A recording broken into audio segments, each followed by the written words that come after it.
اوس لګې د نن امت کلمه هم وایي او قبرونو ته سجدې هم کوي. دا کلمه په دروغ ویلې تا کې له توحید نه راغلی، تا کې له ایمان نشته، ته قبر ته په سلوري شوې.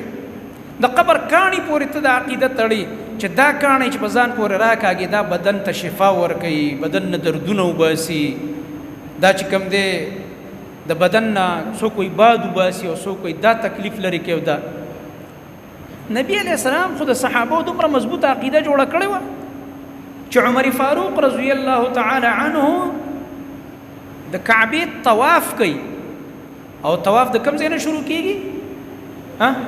حجر اسود نه، حجر اسود د ګوټ نه شروع کیږي او ختمیږي په حجر اسود باندې چې و چکر دي پوره کړل، طواف پوره شو، یو طواف شو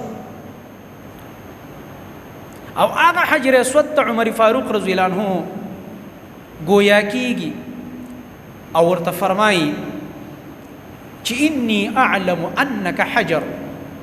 زما د عقیده د علم کله په معنا د عقیده او یقین راځي، په دې خبره پوهېږم منه ما د عقیده زده کړې د خپل نبي نه چې ته یو ګټی. احترام دی ولې کوو؟ په کعبه کې نصب ولې دی احترام کوو؟ ځکه زما د نبي صلی الله علیه وسلم شونډې مبارکې در باندې لګېدلې.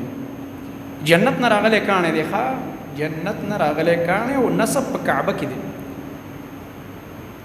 او عمر رضی الله تعالی عنہ دا خبره ولې کوي؟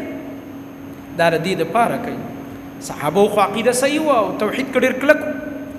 دا د عمر رضی الله عنه په زمانه کې ملکونه فتح شو، روم، فارس او خوش علاقین او هغه نوي نوي مسلمانان بم حج او عمرو له راتله هغوی ته دا خبره ور اوروله. نوي مسلمانان خلاصم نه پوهېږي کله کله زړه کې چېرته دا رانه شي چې ګینې دا ګټه د مسلمانان دې دپاره ښکلی یا لاس وروړي او بیا لاس چپ کوي چې دې که به ګینې چېرته د خیر او د شر څه مادی، دا به چېرته چا نه بیماریانې وباسي، تبې به تې وباسي، دا به چا د وجود نه ګینې دردونه وباسي، دا به ګینې د خیر او د شر مالکه دا ګټه ګینې. نو عمر رضی الله عنه اصل کې دا عقیده ښودله دې نو مسلمانانو ته. ځکه دې حجر اسود ته وایي زه په دې پوهېږم زما نبي ما ته دا عقیده راښودلې ده چې ته یوه ګټی. احترام دې کوو، زه دې ځکه ښکلوم چې زما نبي صلی الله علیه وسلم ښکل کړی. باقي زموږ عقیده دا ده چې لا تنفع ولا تضر، نه ته چاله نفع ورکولی شي او نه ضرر، یعنی نفع چاته رسولی نه شي او ضرر او تکلیف د چا نه لرې کولی نه شي. یعنی تا پورې موږ د عقیدې نه ساتو چې ته به ګینې د خیر او شر مالکې، دا ګټه به ګینې ما له خیر را رسوي فایده او ما نه به ګینې بیماریانې او تکلیفونه او مشکلات لرې کوي.